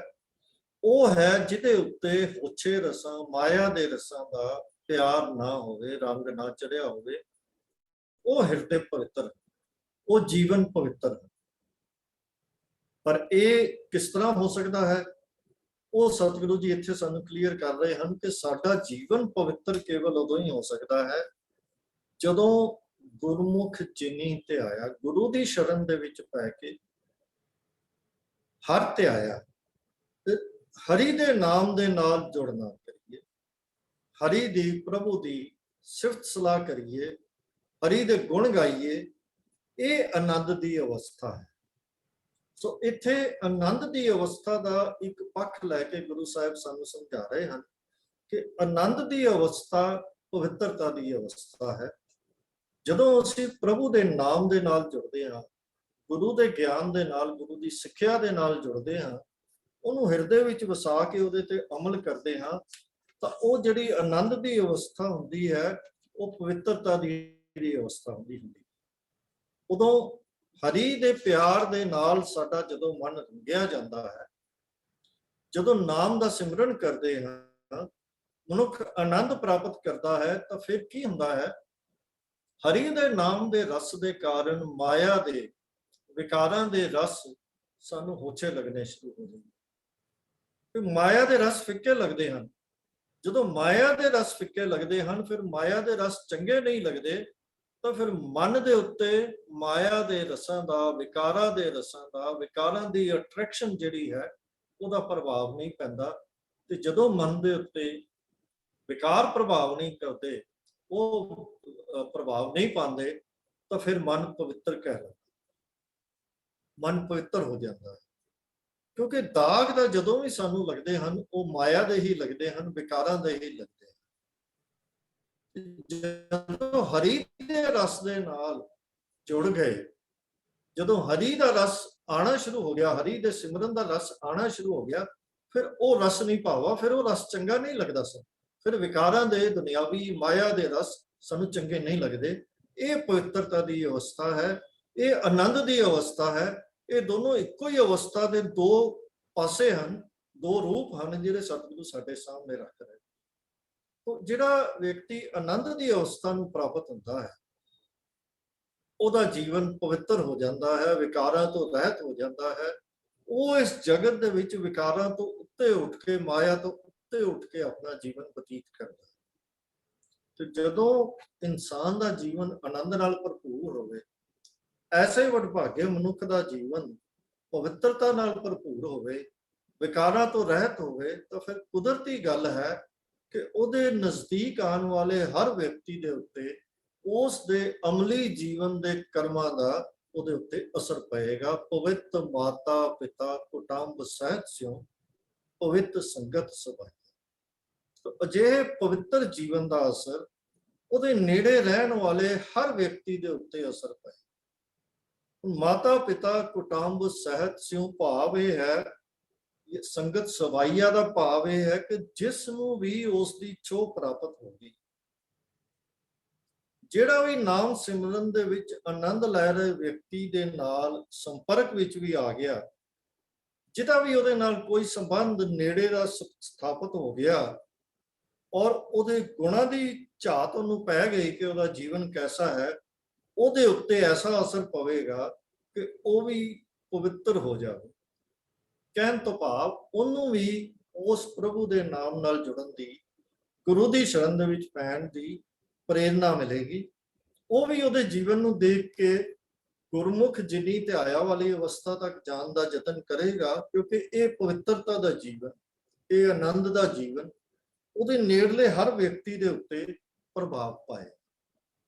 ਇੱਥੇ ਚੁੱਕੇ ਜ਼ਿਕਰ ਆਇਆ ਹੈ ਮਾਤਾ ਪਿਤਾ ਦਾ, ਅੱਗੇ ਵਿੱਚੋਂ ਇੱਕ ਵਾਰੀ ਸਾਡੇ ਸਵਾਲ ਵੀ ਆਏ ਸਨ, ਤੇ ਉਦੋਂ ਵੀ ਜਿਹੜਾ ਇੱਕ ਸ਼ਬਦ ਅਸੀਂ ਪੜ੍ਹਦੇ ਹਾਂ, ਪੂਤਾ ਮਾਤਾ ਕੀ ਆਸੀਸ, ਉਹਦੇ ਵਿੱਚ ਪਿਤਰੀ ਹੋਏ ਉਦਾਹਰਣ ਦਾ ਜ਼ਿਕਰ ਆਇਆ ਸੀ। ਤਾਂ ਸਵਾਲ ਪੈਦਾ ਹੋਇਆ ਸੀ ਕਿ ਪਿਤਰੀ ਦਾ ਕੀ ਅਰਥ ਹੈ? ਜਿਹੜੇ ਪਿਤਰ ਮਰ ਚੁੱਕੇ ਨੇ, ਜਾ ਚੁੱਕੇ ਨੇ ਇਸ ਸੰਸਾਰ ਤੋਂ, ਉਹਨਾਂ ਉੱਤੇ ਕਿਵੇਂ ਅਸਰ ਹੋ ਸਕਦਾ, ਉਹਨਾਂ ਦਾ ਕਿਵੇਂ ਉਧਾਰ ਹੋ ਸਕਦਾ ਹੈ? ਨਹੀਂ, ਇੱਥੇ ਸਤਿਗੁਰੂ ਜੀ ਨੇ ਜੋ ਫਰਮਾਇਆ ਉਸ ਤੋਂ ਗੱਲ ਹੋਰ ਕਲੀਅਰ ਹੋ ਜਾਂਦੀ ਹੈ ਕਿ ਪਵਿੱਤ ਮਾਤਾ ਪਿਤਾ, ਪਿਤਾ ਦਾ ਅਰਥ ਤੇ ਪਿਤਰ ਦਾ ਅਰਥ ਇੱਕੋ ਹੀ ਹੈ। ਮਾਤਾ ਪਿਤਾ ਤੇ ਪਿਤਰ ਇੱਕੋ ਹੀ ਚੀਜ਼ ਹਨ। ਜਿਹੜੇ ਮਾਤਾ ਪਿਤਾ ਉਹਦੀ ਸੰਗਤ ਦੇ ਵਿੱਚ ਵੀ ਰਹਿ ਰਹੇ ਹਨ, ਹੈਨ ਤਾਂ ਉਹਨੂੰ ਜਨਮ ਦੇਣ ਵਾਲੇ, ਹੈਨ ਤਾਂ ਉਸ ਤੋਂ ਉਮਰ ਵਿੱਚ ਵੱਡੇ, ਅਕਲ ਵਿੱਚ ਵੱਡੇ, ਅਸੀਂ ਕਹਿੰਦੇ ਹਾਂ, ਉਹਨਾਂ ਦਾ ਸਤਿਕਾਰ ਕਰਦੇ ਹਾਂ, ਪੈਰੀਂ ਹੱਥ ਲਗਾਉਂਦੇ ਹਾਂ, ਸਾਰਾ ਕੁਝ ਹੈ। ਪਰ ਉਸ ਵਿਅਕਤੀ ਦਾ ਜਿਹਨੂੰ ਨਾਮ ਦੀ ਛੋਹ ਪ੍ਰਾਪਤ ਹੋ ਗਈ ਹੈ, ਜਿਸ ਦਾ ਜੀਵਨ ਪਵਿੱਤਰ ਹੋ ਗਿਆ ਹੈ, ਉਸ ਦੇ ਪਵਿੱਤਰ ਜੀਵਨ ਦੀ ਛੋਹ ਕੀ ਛੋਟੇ ਤੇ ਕੀ ਵੱਡੇ ਹਰ ਵਿਅਕਤੀ ਦੇ ਉੱਤੇ ਪੈਂਦੀ ਹੈ। ਮਾਤਾ ਪਿਤਾ ਉੱਤੇ ਵੀ ਪੈਂਦੀ ਹੈ, ਬੱਚਿਆਂ ਤੇ ਵੀ ਪੈਂਦੀ ਹੈ, ਪਤਨੀ ਪਤੀ ਭੈਣ ਭਰਾ ਸਭ ਤੇ ਪੈਂਦੀ ਹੈ। ਇੱਥੋਂ ਤੱਕ ਕਿ ਜਿਹੜਾ ਵਿਅਕਤੀ ਉਹਦੀ ਸੰਗਤ ਦੇ ਵਿੱਚ ਵੀ ਆਉਂਦਾ ਹੈ। ਪਰ ਸੰਗਤ ਦੇ ਅਰਥ ਸਾਨੂੰ ਇੱਥੇ ਇਹ ਨਹੀਂ ਲੈਣੇ ਚਾਹੀਦੇ ਜਿਹੜਾ ਕਿਤੇ ਅਸੀਂ ਸਤ ਸੰਗਤ, ਜਦੋਂ ਗੁਰਬਾਣੀ ਦੀ ਵਿਚਾਰ ਵਾਲੀ ਸੰਗਤ ਤੱਕ ਸੀਮਿਤ ਨਹੀਂ ਕਰਨਾ ਚਾਹੀਦਾ। ਆਮ ਜੀਵਨ ਜਿਉਂਦਿਆਂ ਹੋਇਆਂ ਵੀ, ਚਾਹੇ ਉਹ ਬਿਜ਼ਨਸ ਹੋਵੇ, ਨੌਕਰੀ ਹੋਵੇ, ਕੋਈ ਹੋਰ ਰੁਜ਼ਗਾਰ ਹੋਵੇ, ਉਹਦੇ ਵਿੱਚ ਵੀ ਜਦੋਂ ਉਹ ਕਿਸੇ ਦੇ ਨਾਲ ਸੰਪਰਕ ਵਿੱਚ ਆਉਂਦਾ ਹੈ, ਉਹਦਾ ਜੀਵਨ ਦਾ ਅਸਰ ਉਹਦੇ ਉੱਤੇ ਵੀ ਪੈਂਦਾ ਹੈ। ਇਹ ਗੱਲ ਅਸੀਂ ਆਮ ਜਗਤ ਦੇ ਵਿੱਚ ਦੇਖਦੇ ਵੀ ਹਾਂ ਕਿ ਜਿਸ ਜੈਸਾ ਜੀਵਨ ਐਸਾ ਹੁੰਦਾ ਹੈ, ਸਾਡੇ ਮਨ ਉੱਤੇ ਉਸ ਬੰਦੇ ਨੂੰ ਮਿਲ ਕੇ ਹੀ ਐਸਾ ਪ੍ਰਭਾਵ ਪੈਂਦਾ ਹੈ ਕਿ ਸਾਨੂੰ ਬਾਰ-ਬਾਰ ਉਸ ਨੂੰ ਮਿਲਣ ਦਾ ਜੀ ਕਰਦਾ ਹੈ। ਬਸ ਇਸ ਨੂੰ ਅਗਰ ਅਸੀਂ ਥੋੜਾ ਜਿਹਾ ਹੋਰ ਵੱਡੇ ਸਕੇਲ ਤੇ ਗੱਲ ਨੂੰ ਸਮਝ ਲਈਏ, ਇੱਕ ਪਵਿੱਤਰ ਜੀਵਨ ਵਾਲਾ ਮਨੁੱਖ ਜਿਹੜਾ ਹੈ, ਉਹ ਆਪਣੇ ਤੋਂ ਵੱਡੇ, ਆਪਣੇ ਤੋਂ ਛੋਟੇ, ਆਪਣੇ ਤੋਂ ਬਰਾਬਰ ਪਰਿਵਾਰ ਦੇ ਮੈਂਬਰਾਂ ਦੇ ਉੱਤੇ ਵੀ ਅਸਰ ਪਾਉਂਦੇ ਹਨ, ਔਰ ਉਹਨਾਂ ਦਾ ਜੀਵਨ ਵੀ ਉਹਦੀ ਸੰਗਤ ਦੇ ਵਿੱਚੋਂ ਧਨ ਹੋ ਜਾਂਦਾ। ਮੈਨੂੰ ਇੱਕ ਜਨਮ ਸਾਖੀ ਚੋਂ ਛੋਟੀ ਜਿਹੀ ਟੂਕ ਮਾਤਰ ਮੈਂ ਉਦਾਹਰਨ ਦੇ ਦਿਆਂ ਕਿ ਭਾਈਆ ਜੈ ਰਾਮ ਜੀ, ਬੇਬੇ ਨਾਨਕੀ ਜੀ ਦੇ ਪਤੀ, ਇੱਕ ਵਾਰੀ ਉਹਨਾਂ ਦੇ ਬਚਨ ਉਹਦੇ ਵਿੱਚ ਲਿਖੇ ਹਨ ਜਨਮ ਸਾਖੀ ਦੇ ਵਿੱਚ। ਉਹ ਨਾਨਕੀ ਨੂੰ ਕਹਿੰਦੇ ਹਨ ਕਿ ਨਾਨਕੀ ਤੂੰ ਧਨ ਹੈ ਜੋ ਤੇਰਾ ਨਾਨਕ ਨਾਲ ਸੰਬੰਧ ਜੁੜਿਆ ਹੈ। ਤੇ ਫਿਰ ਅੱਗੇ ਕਹਿੰਦੇ ਹਨ, ਥੋੜੇ ਥੋੜੇ ਅਸੀਂ ਵੀ ਧਨ ਹਾਂ ਜੋ ਸਾਡਾ ਤੇਰੇ ਨਾਲ ਸਾਥ ਜੁੜਿਆ। ਭਾਵ ਇਹ ਕਿ ਜਦੋਂ ਨਾਨਕ ਦੇ ਨਾਲ ਸਾਥ ਜੁੜ ਗਿਆ ਤੇ ਉਹ ਜੋ ਅਵਸਥਾ ਉਹਨਾਂ ਦੇ ਮਨ ਦੀ ਬਣ ਰਹੀ ਹੈ, ਉਹਨੂੰ ਆਪਣੇ ਮਨ ਦੀ ਅਵਸਥਾ ਨੂੰ ਉਹ ਧਨ ਕਹਿ ਰਹੇ। ਭਾਵ ਕਿ ਨਾਮ ਨਾਲ ਜੁੜੇ ਹੋਏ ਵਿਅਕਤੀ ਦੇ ਜੀਵਨ ਦੀ ਛੋਹ, ਉਹ ਰਿਸ਼ਤੇਦਾਰੀਆਂ ਦੇ ਵਿੱਚ ਹੋਵੇ, ਸੰਗਤ ਦੇ ਵਿੱਚ ਹੋਵੇ, ਰੁਜ਼ਗਾਰ ਦੇ ਵਿੱਚ ਹੋਵੇ, ਹਰ ਥਾਂ ਤੇ ਉਹਦਾ ਅਸਰ ਪੈਂਦਾ ਹੈ। ਤੇ ਸਤਿਗੁਰੂ ਫਰਮਾ ਰਹੇ ਹਨ, ਕਹੈ ਨਾਨਕ ਸੇ ਪਵਿੱਤ ਜਿਨੀ ਗੁਰਮੁਖ ਹਰ ਹਰ ਧਿਆਏ। ਭਾਵ ਉਹ ਆਨੰਦ ਮਾਣ ਰਹੇ ਹਨ, ਉਹ ਗੁਰੂ ਦੇ ਮੁਖ ਹੋ ਕੇ, ਗੁਰੂ ਦੀ ਸ਼ਰਨ ਦੇ ਵਿੱਚ ਪੈ ਕੇ, ਜਿਨ੍ਹਾਂ ਨੇ ਹਰੀ ਦੇ ਨਾਮ ਨਾਲ ਜੁੜੇ ਹਨ, ਜਿਨ੍ਹਾਂ ਦੇ ਜੀਵਨ ਪਵਿੱਤਰ ਹੋ ਗਏ ਹਨ, ਜਿਨ੍ਹਾਂ ਦੇ ਜੀਵਨ ਗੁਣ ਭਰਪੂਰ ਹੋ ਗਏ ਹਨ, ਆਨੰਦ ਭਰਪੂਰ ਹੋ ਗਏ ਹਨ, ਸਹਿਜ ਨਾਲ ਭਰੇ ਹੋਏ ਹਨ, ਉਹਨਾਂ ਦੇ ਜੀਵਨ ਦਾ ਅਸਰ ਹਰ ਉਸ ਮਨੁੱਖ ਦੇ ਉੱਤੇ ਪਵੇਗਾ ਜੋ ਉਸ ਦੀ ਛੋਹ ਪ੍ਰਾਪਤ ਕਰੇਗਾ, ਉਹ ਚਾਹੇ ਕਿਸੇ ਰੂਪ ਦੇ ਵਿੱਚ ਵੀ ਉਹ ਛੋਹ ਪ੍ਰਾਪਤ ਕਰੇ। ਤਾਂ ਕਹਿਣ ਤੋਂ ਭਾਵ ਇਹ ਹੈ ਕਿ ਇਹ ਆਨੰਦ ਦੀ ਅਵਸਥਾ ਵਾਲੇ ਵਿਅਕਤੀ ਦੀ ਹਾਲਤ ਸਤਿਗੁਰੂ ਜੀ ਨੇ ਸਾਡੇ ਸਾਹਮਣੇ ਰੱਖੀ ਹੈ ਕਿ ਉਹ ਜੀਵਨ ਐਸਾ ਹੋ ਜਾਂਦਾ ਹੈ, ਐਸਾ ਪਵਿੱਤਰ ਹੋ ਜਾਂਦਾ ਹੈ ਕਿ ਉਹਦੀ ਛੋਹ ਉਹਦੇ ਨਾਲ ਲੱਗਣ ਵਾਲੇ ਹਰ ਵਿਅਕਤੀ ਨੂੰ ਉਹ ਆਨੰਦਿਤ ਕਰ ਦਿੰਦੀ ਹੈ, ਪਵਿੱਤਰ ਕਰ ਦਿੰਦੀ ਹੈ। ਆਓ ਅਗਲੀ ਪੌੜੀ ਦੀ ਸੰਖੇਪ ਵਿਚਾਰ ਕਰ ਲਈਏ ਜੀ। ਕਰਮੀ ਸਹਿਜ ਨਾ ਉਪਜੈ, ਬਿਨ ਸਹਿਜੈ ਸਹਿਸਾ ਨਾ ਜਾਏ, ਨਾ ਜਾਏ ਸਹਿਸਾ ਕਿਤੈ ਸੰਜਮ, ਰਹੇ ਕਰਮ ਕਮਾਏ। ਸਹਿ ਸਹਿ ਜਿਉ ਮਲੀਨ ਹੈ, ਕਿਤ ਸੰਜਮ ਧੋਤਾ ਜਾਏ। मन धोवो शब्द लागो हर स्यों रहो चित लाए कह नानक गुर प्रसादी सहज उपजै ए सहसा एव जाए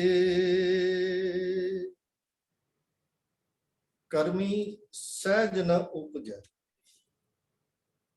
ਕਰਮੀ ਦਾ ਭਾਵ ਹੈ ਉਹ ਧਾਰਮਿਕ ਕਰਮ ਜਿਹੜੇ ਬਾਹਰੋਂ ਦੇਖਣ ਨੂੰ ਬੜੇ ਧਾਰਮਿਕ ਬੜੇ ਪਵਿੱਤਰ ਚੰਗੇ ਲੱਗਦੇ ਹਨ ਪਰ ਹੈ ਨੂੰ ਸਰੀਰਕ ਕਰਮ। ਕਰਮੀ ਸਹਿਜ ਨ ਉਪਜੈ।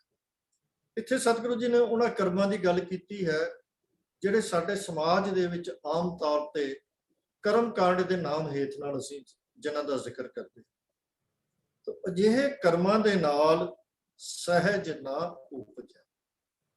ਸਹਿਜ ਦਾ ਅਰਥ ਹੈ ਅਡੋਲਤਾ। ਇਹਨਾਂ ਕਰਮਾਂ ਦੇ ਨਾਲ ਜੀਵਨ ਦੇ ਵਿੱਚ ਅਡੋਲਤਾ ਨਹੀਂ ਪੈਦਾ। ਅਡੋਲਤਾ ਦਾ ਕੀ ਅਰਥ ਹੈ? ਅਡੋਲਤਾ ਦਾ ਅਰਥ ਹੈ ਕਿ ਸਾਡੇ ਮਨ ਨੂੰ ਜੋ ਅਸੀਂ ਡੋਲਦੇ ਹਾਂ, ਚਿੰਤਾ, ਤੌਖਲੇ, ਤ੍ਰਿਸ਼ਨਾ, ਲਾਲਚ, ਵਿਕਾਰਾਂ ਦੀ ਜਿਹੜੀ ਅਸਰ ਥੱਲੇ ਮਾਇਆ ਦੇ ਮੋਹ ਦੇ ਵਿੱਚ ਫਸ ਕੇ ਸਾਡੇ ਮਨ ਦੀ ਜੋ ਹਾਲਤ ਬਣਦੀ ਹੈ ਉਹ ਪਲ ਪਲ ਡੋਲਣ ਵਾਲੀ ਬਣਦੀ। ਪਰ ਸਹਿਜ ਅਵਸਥਾ ਉਹ ਹੈ ਜਿਹਦੇ ਵਿੱਚ ਡੋਲਣਾ ਬੰਦ ਹੋ ਜਾਂਦਾ ਹੈ। ਫਿਰ ਮਨ ਦੇ ਵਿੱਚ ਕੋਈ ਤੌਖਲਾ, ਕੋਈ ਸਹਿਮ, ਕੋਈ ਚਿੰਤਾ, ਕੋਈ ਵਹਿਮ ਨਹੀਂ ਰਹਿੰਦਾ। ਫਿਰ ਇਹ ਸਹਿਜ ਅਵਸਥਾ ਹੈ। ਇਹਨੂੰ ਅਡੋਲਤਾ ਦੀ ਅਵਸਥਾ ਨੂੰ ਗੁਰਬਾਣੀ ਦੇ ਵਿੱਚ ਸਹਿਜ ਦੀ ਅਵਸਥਾ ਕਿਹਾ ਗਿਆ। ਸਤਿਗੁਰੂ ਜੀ ਕਹਿੰਦੇ ਹਨ ਕਿ ਕਰਮ ਕਰਨ ਨਾਲ, ਬਾਹਰੋਂ ਧਾਰਮਿਕ ਕਰਮ ਕਰਨ ਦੇ ਨਾਲ ਮਨ ਦੇ ਵਿੱਚ ਸਹਿਜ ਦੀ ਅਵਸਥਾ ਪੈਦਾ ਨਹੀਂ ਹੁੰਦੀ। ਬਿਨ ਸਹਿਜੈ ਸਹਿਸਾ ਨਾ ਜਾਏ। ਤੇ ਸਹਿਜ ਤੋਂ ਬਿਨਾਂ, ਹੁਣ ਇਹ ਸਹਿਜ ਸਤਿਗੁਰੂ ਜੀ ਨੇ ਇੱਥੇ ਵਰਤਿਆ ਹੈ। ਸਹਿਜ ਦਾ ਅਰਥ ਕੇਵਲ ਇੱਕ ਵੱਖਰੇ ਤੌਰ ਦੇ ਉੱਤੇ ਲੈਣ ਦਾ ਅਰਥ ਨਹੀਂ, ਕਿਉਂਕਿ ਇਸ ਬਾਣੀ ਦਾ ਜੋ ਟੌਪਿਕ ਹੈ, ਜੋ ਵਿਸ਼ਾ ਹੈ, ਉਹ ਆਨੰਦ ਦਾ ਹੈ। ਤਾਂ ਇਹ ਸਹਿਜ ਵੀ ਆਨੰਦ ਦੇ ਵਿੱਚੋਂ ਹੀ ਮਤਲਬ ਪੈਦਾ ਹੋ ਰਿਹਾ ਹੈ। ਜਿਵੇਂ ਇਸ ਤੋਂ ਪਹਿਲੀ ਪੌੜੀ ਦੇ ਵਿੱਚ ਆਨੰਦ ਦੀ ਅਵਸਥਾ ਦਾ ਇੱਕ ਪੱਖ ਸੀ ਪਵਿੱਤਰਤਾ, ਉਹ ਸਾਨੂੰ ਸਤਿਗੁਰੂ ਜੀ ਨੇ ਸਮਝਾਇਆ ਸੀ। ਹੁਣ ਇਸੇ ਤਰ੍ਹਾਂ ਹੀ ਆਨੰਦ ਦਾ ਇੱਕ ਹੋਰ ਪੱਖ ਹੈ ਸਹਿਜ ਅਵਸਥਾ। ਹੁਣ ਸਤਿਗੁਰੂ ਜੀ ਸਾਨੂੰ ਆਨੰਦ ਦੀ ਉਹ ਸਹਿਜ ਦਾ ਪੱਖ ਸਮਝਾ ਰਹੇ ਹਨ ਕਿ ਬਿਨ ਸਹਿਜੈ ਸਹਿਸਾ ਨਾ ਜਾਏ। ਜਦੋਂ ਮਨ ਦੇ ਵਿੱਚ ਸਹਿਜ ਨਹੀਂ ਹੈ, ਉਹ ਆਤਮਿਕ ਆਨੰਦ ਨਹੀਂ ਹੈ, ਤੇ ਉਦੋਂ ਤੱਕ ਸਹਿਸਾ ਭਾਵ ਚਿੰਤਾ, ਤੌਖਲਾ ਇਹ ਖਤਮ ਨਹੀਂ। ਭਾਵ ਇਹ ਹੈ ਕਿ ਜਦੋਂ ਤੱਕ ਅਸੀਂ ਮਾਇਆ ਦੇ ਮੋਹ ਦੇ ਵਿੱਚ ਫਸੇ ਹੋਏ ਹਾਂ, ਚਿੰਤਾ, ਤੌਖਲੇ, ਸਹਿਮ ਬਣਿਆ ਰਹਿੰਦਾ ਹੈ ਔਰ ਇਹ ਬਾਹਰੋਂ ਦਿਸਦੇ ਧਾਰਮਿਕ ਕਰਮਾਂ ਦੇ ਨਾਲ ਦੂਰ ਨਹੀਂ ਹੁੰਦਾ। ਨ ਜਾਏ ਸਹਿਸਾ ਕਿਤੇ ਸੰਜਮ ਰਹੇ ਕਰਮ ਕਮਾਏ। ਕਿਤੇ ਸੰਜਮ ਭਾਵ ਕਿਸੇ ਵੀ ਜੁਗਤੀ ਦੇ ਨਾਲ, ਕਿਉਂਕਿ ਇਹ ਜੋ ਕਰਮ ਹੁੰਦੇ ਹਨ ਇਹ ਜੁਗਤੀਆਂ ਹੀ ਹੁੰਦੀਆਂ। ਇਹ ਕਰਮ ਕਰਨ ਨਾਲ ਮੈਨੂੰ ਇਹ ਫਲ ਪ੍ਰਾਪਤ ਹੋਏਗਾ, ਇਹ ਅਵਸਥਾ ਪ੍ਰਾਪਤ ਹੋਏਗੀ, ਇਹ ਜੁਗਤੀਆਂ ਬਣੀਆਂ ਹੋਈਆਂ ਹਨ ਕਿ ਇਹਨਾਂ ਕਰਮਾਂ ਦੇ ਵਿੱਚ ਕਰਨ ਦੇ ਨਾਲ, ਇਹਨਾਂ ਕਰਮਾਂ ਨੂੰ ਕਰਨ ਦੇ ਨਾਲ ਇਹ ਪ੍ਰਾਪਤੀ ਹੁੰਦੀ ਹੈ। ਸਤਿਗੁਰੂ ਕਹਿੰਦੇ ਹਨ ਹੋਰ ਪ੍ਰਾਪਤੀਆਂ ਜੋ ਵੀ ਉਹ ਕਹਿੰਦੇ ਹਨ ਉਹਨਾਂ ਦਾ ਸਾਨੂੰ ਜ਼ਿਕਰ ਕਰਨ ਦੀ ਲੋੜ ਨਹੀਂ, ਪਰ ਇੱਕ ਗੱਲ ਪੱਕੀ ਹੈ ਕਿ ਇਹਨਾਂ ਕਰਮਾਂ ਦੇ ਨਾਲ ਨਾ ਮਨ ਦੇ ਤੌਖਲੇ ਦੂਰ ਹੁੰਦੇ ਹਨ ਤੇ ਨਾ ਮਨ ਦੇ ਵਿੱਚ ਸਹਿਜ ਅਵਸਥਾ, ਆਨੰਦ ਦੀ ਅਵਸਥਾ ਪੈਦਾ ਹੁੰਦੀ। ਭਾਵੇਂ ਕਿੰਨੇ ਵੀ ਕਰਮ ਕੀਤੇ ਜਾਣ, ਕਿੰਨੇ ਵੀ ਤਰੀਕਿਆਂ ਦੇ ਨਾਲ, ਕਿਤੇ ਸੰਜਮ ਰਹੇ ਕਰਮ। ਕਿਤੇ ਸੰਜਮ ਭਾਵ, ਸੰਜਮ ਦਾ ਅਰਥ ਹੈ ਜੁਗਤੀ। ਕਿੰਨੀਆਂ ਜੁਗਤੀਆਂ ਦੇ ਨਾਲ ਅਸੀਂ ਕਰਮ ਕਰਦੇ ਰਹੀਏ, ਨਾ ਜਾਏ ਸਹਿਸਾ, ਜੋ ਮਨ ਦੇ ਤੌਖਲੇ ਹਨ, ਮਨ ਦੀਆਂ ਚਿੰਤਾਵਾਂ ਹਨ, ਮਨ ਦਾ ਡੋਲਣਾ ਹੈ ਹਰ ਵੇਲੇ ਦਾ, ਜਿਹੜਾ ਕਿ ਸਾਡੇ ਮਨ ਨੂੰ ਸਹਿਜ ਵਿੱਚ ਨਹੀਂ ਜਾਣ ਦਿੰਦਾ, ਹਰ ਵੇਲੇ ਡੋਲਦਾ ਰਹਿੰਦਾ ਹੈ, ਅਡੋਲਤਾ ਦੀ ਅਵਸਥਾ ਨਹੀਂ ਮਿਲਦੀ। ਨਾ ਜਾਏ ਸਹਿਸਾ ਕਿਤੇ ਸੰਜਮ ਰਹੇ ਕਰਮ ਕਮਾਏ। ਅੱਗੇ ਸਤਿਗੁਰੂ ਜੀ ਕਹਿ ਰਹੇ ਹਨ ਸਹਿਸੈ ਜਿਉ ਮਲੀਨ ਹੈ ਕਿਤ ਸੰਜਮ ਧੋਤਾ ਜਾਏ। ਮਲੀਨ ਦਾ ਅਰਥ ਹੈ ਜਿਹਨੂੰ ਮੈਲ ਲੱਗੀ ਹੋਵੇ, ਮੈਲਾ। ਜਦੋਂ ਤੱਕ ਮਨ ਦੇ ਵਿੱਚ ਤੌਖਲੇ ਹਨ, ਮਾਇਆ ਦੇ ਤੌਖਲੇ ਹਨ, ਵਿਕਾਰਾਂ ਦੇ ਤੌਖਲੇ ਹਨ, ਸਾਡਾ ਜੀਓ, ਸਾਡਾ ਚਿੱਤ, ਮਨ ਉਹ ਮੈਲਾ ਹੈ। ਕਿਉਂਕਿ ਜੇ ਤੌਖਲਾ ਲੱਗਾ ਹੈ ਮੇਰੇ ਮਨ ਦੇ ਵਿੱਚ ਕਿ ਪਤਾ ਨਹੀਂ ਮੈਨੂੰ ਕੱਲ ਮੈਨੂੰ ਕੁਝ ਮਿਲਣਾ ਹੈ ਜਾਂ ਨਹੀਂ ਮਿਲਣਾ, ਜਾਂ ਇਹ ਚੰਗੀ ਜਾਂ ਮਾੜੀ ਘਟਨਾ ਹੋਵੇ ਨਾ ਹੋਵੇ, ਮੈਨੂੰ ਇਹ ਤੌਖਲਾ ਲੱਗਾ ਹੈ, ਤਾਂ ਮੈਂ ਹਰ ਯੋਗ ਕੰਮ ਕਰਕੇ ਆਪਣੇ ਤੌਖਲੇ ਨੂੰ ਦੂਰ ਕਰਨ ਦਾ ਯਤਨ ਕਰਾਂ। ਕੋਈ ਰਸਤਾ ਲੱਭਾਂਗਾ, ਸ਼ਾਰਟਕਟ ਲੱਭਾਂਗਾ। ਤੇ ਸਤਿਗੁਰੂ ਜੀ ਕਹਿੰਦੇ ਹਨ ਕਿ ਜਦੋਂ ਤੱਕ ਮਨ ਦੇ ਵਿੱਚ ਸਹਿਸੇ ਹਨ, ਮਾਇਆ ਦੀ ਭਟਕਣਾ ਹੈ, ਵਿਕਾਰਾਂ ਦਾ ਸਾਡੇ ਮਨ ਦੇ ਉੱਤੇ ਅਸਰ ਹੈ, ਸਾਡੇ ਮਨ ਵਿੱਚ ਹਰ ਵੇਲੇ ਤੌਖਲੇ ਲੱਗੇ ਹੋਏ ਹਨ, ਸਾਡਾ ਮਨ ਡੋਲਦਾ ਪਿਆ ਹੈ, ਤਾਂ ਫਿਰ ਮਨ ਦੇ ਉੱਤੇ ਮੈਲ ਦਾ ਚੜ੍ਹਨਾ ਲਾਜ਼ਮੀ ਹੈ, ਕਿਉਂਕਿ ਉਸ ਵੇਲੇ ਅਸੀਂ ਮੈਲੇ ਕਰਮ ਹੀ ਕਰਾਂਗੇ ਤੇ ਮਨ ਵੀ ਮਲੀਨ ਹੋਵੇਗਾ। ਸਹਿ ਜੀਓ ਮਲੀਨ ਹੈ। ਤਾਂ ਹੁਣ ਸਤਿਗੁਰੂ ਕਹਿੰਦੇ ਹਨ ਕਿ ਸੰਜਮ ਧੋਤਾ ਜਾਏ। ਤੇ ਇਹਨੂੰ ਧੋਤਾ ਕਿਵੇਂ ਜਾਏ? ਭਾਵ ਇਹਨੂੰ ਕਿਸੇ ਬਾਹਰਲੀ ਚੀਜ਼ ਦੇ ਨਾਲ ਧੋਤਾ ਨਹੀਂ ਜਾ ਸਕਦਾ। ਇਹ ਕਿਵੇਂ, ਕਿਹੜੀ ਜੁਗਤ ਦੇ ਨਾਲ ਧੋਤਾ ਜਾਏ? ਭਾਵ ਇਹ ਨਹੀਂ ਧੋਤਾ ਜਾਂਦਾ। ਅਸੀਂ ਕਰਮ ਕਰ ਰਹੇ ਹਾਂ, ਕਰਮਾਂ ਨਾਲ ਇਹ ਮਨ ਦੀ ਮੈਲ ਨਹੀਂ ਲਾਈ ਜਾ ਸਕਦੀ। ਮਨ ਦੀ ਮੈਲ ਬਾਹਰੀ ਕਰਮਾਂ ਦੇ ਨਾਲ ਨਹੀਂ ਉਤਾਰੀ ਜਾ ਸਕਦੀ। ਮਨ ਧੋਵੋ, ਸ਼ਬਦ ਲਾਗੋ, ਹਰਿ ਸਿਉ ਰਹੋ ਚਿਤ। ਜਦੋਂ ਹਰੀ ਸ਼ਬਦ ਹਰਿ ਸਿਉ ਰਹੋ ਚਿਤ ਲਾਏ, ਹਰੀ ਦੇ ਨਾਮ ਦੇ ਨਾਲ, ਹਰੀ ਦੀ ਯਾਦ ਦੇ ਨਾਲ, ਪ੍ਰਭੂ ਦੇ ਚਰਨਾਂ ਦੇ ਨਾਲ ਚਿੱਤ ਲਾਈਏ, ਸ਼ਬਦ ਲਾਗੋ, ਮਨ ਧੋਵੋ, ਸ਼ਬਦ ਲਾਗੋ। ਜਦੋਂ ਗੁਰੂ ਦੇ ਸ਼ਬਦ ਦੇ ਵਿੱਚ ਜੁੜ ਕੇ ਹਰੀ ਦੇ ਚਰਨਾਂ ਨਾਲ ਚਿੱਤ ਨੂੰ ਲਗਾ ਲਿਆ ਜਾਵੇ ਤਾਂ ਫਿਰ ਮਨ ਧੋਤਾ ਜਾਂਦਾ। ਤਾਂ ਜੇ ਮਨ ਨੂੰ ਧੋਣਾ ਹੈ, ਕਹਿੰਦੇ ਭਾਈ ਮਨ ਧੋਵੋ, ਪਰ ਕਿਸ ਤਰ੍ਹਾਂ ਧੋਵੋ? ਸ਼ਬਦ ਲਾਗੋ। ਉਹ ਗੁਰੂ ਦੀ ਸਿੱਖਿਆ ਦੇ ਨਾਲ ਜੁੜੋ, ਗੁਰੂ ਦੀ ਸਿੱਖਿਆ ਨੂੰ ਮਨ ਦੇ ਵਿੱਚ ਵਸਾਓ। ਉਸ ਗੁਰੂ ਦੀ ਸਿੱਖਿਆ ਨੂੰ ਮਨ ਦੇ ਵਿੱਚ ਵਸਾ ਕੇ ਉਹਦੇ ਤੇ ਅਮਲ ਕਰੋ ਅਤੇ ਹਰਿ ਸਿਉ ਰਹੋ ਚਿਤ ਲਾਏ। ਉਹਦੇ ਨਾਲ ਆਪਣੇ ਚਿੱਤ ਨੂੰ ਜੋੜੀ ਰੱਖੋ। ਅਕਾਲ ਪੁਰਖ ਦੇ ਨਾਮ ਦੇ ਨਾਲ, ਅਕਾਲ ਪੁਰਖ ਦੀ ਯਾਦ ਨਾਲ, ਉਹਦੀ ਸਿਫਤ ਸਲਾਹ, ਉਹਦੇ ਗੁਣ ਗਾਉਣ ਦੇ ਨਾਲ ਆਪਣੇ ਚਿੱਤ ਨੂੰ ਜੋੜੀ ਰੱਖੋ। ਕਹੈ ਨਾਨਕ ਗੁਰ ਪ੍ਰਸਾਦੀ ਸਹਿਜ ਉਪਜੈ, ਇਹ ਸਹਿਸਾ ਉਪਜੈ। ਸਤਿਗੁਰੂ ਜੀ ਕਹਿ ਰਹੇ ਹਨ ਕਿ ਗੁਰੂ ਦੀ ਕਿਰਪਾ ਦੇ ਨਾਲ ਹੀ, ਗੁਰ ਪ੍ਰਸਾਦੀ ਭਾਵ ਗੁਰੂ ਦੀ ਮਿਹਰ ਦੇ ਨਾਲ ਹੀ ਸਹਿਜ ਭਾਵ ਆਨੰਦ ਦੀ ਅਵਸਥਾ ਪੈਦਾ ਹੁੰਦੀ। ਮਨੁੱਖ ਦੇ ਅੰਦਰ ਆਤਮਿਕ ਆਨੰਦ, ਸਹਿਜ ਦੀ ਅਵਸਥਾ ਪੈਦਾ ਹੁੰਦੀ ਹੈ। ਅਤੇ ਇਸ ਤਰ੍ਹਾਂ ਕੀ ਹੁੰਦਾ ਹੈ? ਇਹ ਸਹਿਸਾ ਉਪਜੈ, ਜਿਹੜੇ ਮਨ ਦੇ ਸਾਰੇ ਤੌਖਲੇ, ਮਾਇਆ, ਵਿਕਾਰਾਂ ਦੇ ਹੇਠ, ਉਹਦੇ ਅਸਰ ਹੇਠ ਆ ਕੇ ਪੈਦਾ ਹੁੰਦੇ ਹਨ, ਇਹ ਸਾਰੇ ਜਿਹੜੇ ਹਨ ਉਹ ਦੂਰ ਹੋ ਜਾਂਦੇ। ਹੁਣ ਸਤਿਗੁਰੂ ਜੀ ਕਹਿ ਰਹੇ ਹਨ, ਇਹਦੇ ਜੋ ਸ਼ਬਦ ਵਰਤੇ ਹਨ, ਇੱਕ ਤਾਂ ਸਹਿਜ ਅਵਸਥਾ ਦੀ ਗੱਲ ਹੈ। ਇੱਥੇ ਸਹਿਜ ਅਵਸਥਾ ਦਾ ਜਿਵੇਂ ਕਿ ਆਪਾਂ ਗੱਲ ਕੀਤੀ ਹੈ, ਅਡੋਲਤਾ ਦੀ ਗੱਲ ਹੈ। ਪਰ ਇਹ ਅਡੋਲਤਾ ਕੋਈ ਸਟੈਂਡ ਅਲੋਨ ਕਨਸੈਪਟ ਇਹ ਨਹੀਂ ਸਤਿਗੁਰੂ ਸਾਨੂੰ ਦੱਸ ਰਹੇ। ਇਹ ਆਨੰਦ ਦੀ ਅਵਸਥਾ ਦਾ ਹੀ ਇੱਕ ਵਿਲੱਖਣ ਪੱਖ ਹੈ ਕਿ ਆਨੰਦ ਦੀ ਅਵਸਥਾ ਵਿੱਚ ਮਨੁੱਖ ਦਾ ਮਨ ਸਹਿਜ ਵਿੱਚ ਹੁੰਦਾ ਹੈ। ਜਿਵੇਂ ਆਨੰਦ ਦੀ ਅਵਸਥਾ ਵਿੱਚ ਹਰੀ ਨਾਲ ਜੁੜਨ ਤੋਂ ਪੈਦਾ ਪ੍ਰਭੂ ਮਿਲਾਪ ਦੇ ਆਨੰਦ ਵਿੱਚੋਂ ਪਵਿੱਤਰਤਾ ਪੈਦਾ ਹੁੰਦੀ ਹੈ, ਇਸੇ ਤਰ੍ਹਾਂ ਪ੍ਰਭੂ ਮਿਲਾਪ ਦੇ ਆਨੰਦ ਦੇ ਵਿੱਚੋਂ, ਨਾਮ ਸਿਮਰਨ ਦੇ ਆਨੰਦ ਦੇ ਵਿੱਚੋਂ ਸਹਿਜ ਦੀ ਅਵਸਥਾ ਦੀ ਪ੍ਰਾਪਤੀ। ਪਰ ਇਹ ਮਿਲਦੀ ਕਦੋਂ ਹੈ? ਗੁਰ ਪ੍ਰਸਾਦੀ, ਗੁਰੂ ਦੀ ਕਿਰਪਾ ਨਾਲ। ਗੁਰੂ ਦੀ ਕਿਰਪਾ ਦਾ ਅਰਥ ਹੈ ਗੁਰੂ ਦੀ ਦੱਸੀ ਹੋਈ ਸਿੱਖਿਆ ਦੇ ਉੱਤੇ ਮਨ ਵਿੱਚ ਵਸਾ ਕੇ ਉਹਦੇ ਉੱਤੇ ਅਮਲ ਕਰਨ ਨਾਲ ਇਹ ਸਹਿਜ ਦੀ, ਆਨੰਦ ਦੀ ਅਵਸਥਾ ਪੈਦਾ ਹੁੰਦੀ ਹੈ। ਤੇ ਫਿਰ ਮਨੁੱਖ ਦੇ ਜੀਵਨ ਦੇ ਸਾਰੇ ਤੌਖਲੇ, ਚਿੰਤਾਵਾਂ, ਡਰ, ਇਹ ਸਾਰੇ ਸਹਿਸੇ, ਇਹ ਸ਼ੰਕੇ ਦੂਰ ਹੋ ਜਾਂਦੇ ਹਨ ਔਰ ਮਨੁੱਖ ਸਹਿਜ ਅਵਸਥਾ, ਆਨੰਦੀ ਅਵਸਥਾ ਦੇ ਵਿੱਚ ਪਹੁੰਚ ਜਾਂਦਾ ਹੈ। ਇਹ ਸਤਿਗੁਰਾਂ ਨੇ ਸਾਨੂੰ ਅੱਜ ਦੇ ਜੋ ਤਿੰਨਾਂ ਪੌੜੀਆਂ ਦੇ ਵਿੱਚ ਵਿਚਾਰ ਦਿੱਤੇ ਹਨ, ਆਨੰਦ ਦੇ ਬਾਰੇ ਹੀ ਸਾਨੂੰ ਅੱਗੇ ਇਸ ਰਸਤੇ ਦੇ ਉੱਤੇ ਚੱਲਣ ਵਾਸਤੇ ਹੋਰ ਸਤਿਗੁਰੂ ਜੀ ਨੇ ਬਖਸ਼ਿਸ਼ ਕੀਤੀ ਹੈ। ਇੰਨੀਆਂ ਵਿਚਾਰਾਂ ਪ੍ਰਵਾਨ ਕਰਨੀਆਂ ਹੋਈਆਂ ਬੇਅੰਤ ਭੁੱਲਾਂ ਦੀ ਖਿਮਾ ਕਰ ਦੇਣੀ ਜੀ। ਵਾਹਿਗੁਰੂ ਜੀ ਕਾ ਖਾਲਸਾ, ਵਾਹਿਗੁਰੂ ਜੀ ਕੀ ਫਤਿਹ। ਬਹੁਤ ਬਹੁਤ ਧੰਨਵਾਦ ਜੀ ਵੀਰ ਪ੍ਰਭ ਕੀਰਤਨ ਸਿੰਘ ਜੀ। ਤਿੰਨ ਪੌੜੀਆਂ ਦੀ ਵਿਚਾਰ ਅਸੀਂ ਅੱਜ ਕੀਤੀ ਹੈ। ਆਨੰਦ ਦਰਅਸਲ ਜੇ ਗੱਲ ਅਸਲ ਵਿੱਚ ਡੂੰਘੀ ਸਮਝ ਲਈਏ, ਇਹ ਆਨੰਦ ਪ੍ਰਭੂ ਦੀ ਸਿਫਤ ਸਲਾਹ ਵਿੱਚ ਗਾਏ ਹੋਏ ਗੀਤਾਂ ਦਾ ਇੱਕ ਸਮੂਹ ਹੈ।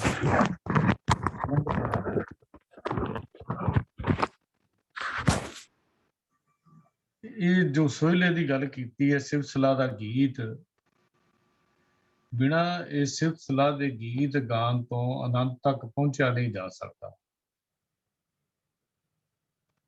ਇਹ ਗੀਤ ਗਾਣਾ ਕੇਵਲ ਰਸਨਾ ਨਾਲ ਨਹੀਂ ਹੈ, ਇਹ ਗੀਤ ਗਾ ਕੇ ਇਸ ਗੀਤ ਦਾ ਰਸ ਮੰਨਣਾ ਉਹ ਆਨੰਦ ਹੈ। ਇਹ ਨਾ ਹੋਵੇ ਕਿ ਅਸੀਂ ਗੀਤ ਗਾ ਲਿਆ, ਗੀਤ ਗਾਈ ਜਾਂਦੇ ਆ, ਪਰ ਸਾਡੀ ਹਾਲਾਤ ਕਿਤੇ ਉਸ ਤਰ੍ਹਾਂ ਦੀ ਨਾ ਹੋਵੇ ਜਿਵੇਂ ਭਾਈ ਗੁਰਦਾਸ ਜੀ ਨੇ ਇੱਕ ਕਵਿਤ ਵਿੱਚ ਲਿਖਿਆ, ਵੀ ਰਸਤਾ ਪੁੱਛ ਲਿਆ ਪਰ ਰਸਤੇ ਤੇ ਚੱਲਣ ਦੀ ਕੋਸ਼ਿਸ਼ ਨਹੀਂ ਕੀਤੀ, ਮੰਜ਼ਿਲ ਨਹੀਂ ਮਿਲ ਸਕਦੀ। ਦਵਾਈ ਲੈ ਲਈ, ਡਾਕਟਰ ਕੋਲ ਗਏ, ਪਰ ਦਵਾਈ ਖਾਧੀ ਨਹੀਂ, ਰੋਗ ਦਾ ਇਲਾਜ ਨਹੀਂ ਹੋ ਸਕਦਾ। ਸੁਹਾਗਣ ਨੂੰ ਪੁੱਛ ਲਿਆ, ਤੂੰ ਸੁਹਾਗਣ ਕਿਵੇਂ ਹੈ, ਕਰਮ ਦੁਹਾਗਣ ਵਾਲੇ ਕਰੀ ਜਾਈਏ, ਉਹ ਸੁਹਾਗਣ ਨਹੀਂ ਬਣ ਸਕਦੀ। ਤੇ ਪਿਆਰੇ ਦੇ ਪ੍ਰੀਤਮ ਦੇ ਦੇਸ਼ ਦਾ ਆਨੰਦ ਲੈਣ ਲਈ ਕੇਵਲ ਗੱਲਾਂ ਨਾਲ ਨਹੀਂ, ਰਸਨਾ ਨਾਲ ਗਾਣ ਨਾਲ ਨਹੀਂ, ਉਸ ਪ੍ਰੀਤਮ ਦੇ ਦੇਸ਼ ਦਾ ਆਨੰਦ ਤਾਂ ਅੰਦਰ ਰਸ ਮਾਨਣ ਨਾਲ ਹੈ। ਔਰ ਇਹ ਰਸ ਕਰਤਾਰ ਦੀ ਬਖਸ਼ਿਸ਼ ਨਾਲ ਮਿਲਦਾ ਹੈ। ਧੁਰੋਂ ਲਿਖੇ ਹੋਏ ਲੇਖ ਉਦੋਂ ਪ੍ਰਗਟ ਹੁੰਦੇ ਹਨ ਜਦੋਂ ਮਨੁੱਖ ਗੁਰੂ ਦੀ ਸ਼ਰਨ ਪੈ ਕੇ ਮਿਹਨਤ ਕਰਦਾ ਹੈ।